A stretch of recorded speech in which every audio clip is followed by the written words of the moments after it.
สบายดีวันนี้มาพบกับพระศรีโหบุญมีประเสริฐซึ่งเก่าซึ่งเคยเนาะพาโซสปามาดูมาส้ม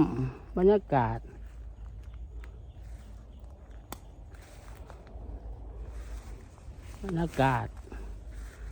สวนไม้จังไฟเนาะบรรยากาศสวนไม้จังไฟเด้อ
ภาพบรรยากาศสวนไม้สังไฟ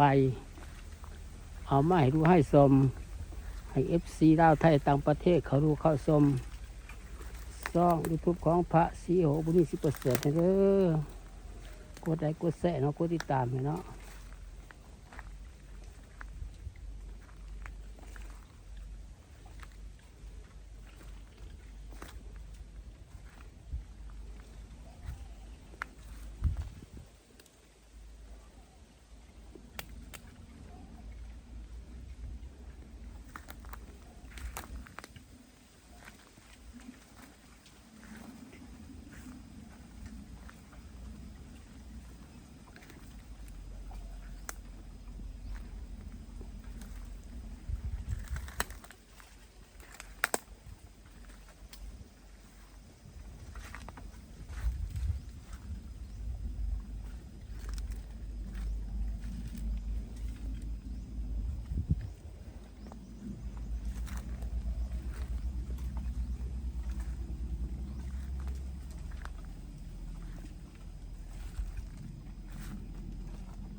บรรยากาศสวนไม้สังไฟมาให้ดูให้ชม FC ลาวไทยต่างประเทศเขาดูเขาชมช่อง YouTube ของพระศรีโหบุญมีประเสริฐเนาะกดไลค์กดแชร์เลยกดติดตามเนาะ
คลิปนี้กับพระสุขลาไปก่อนบ๊ายบาย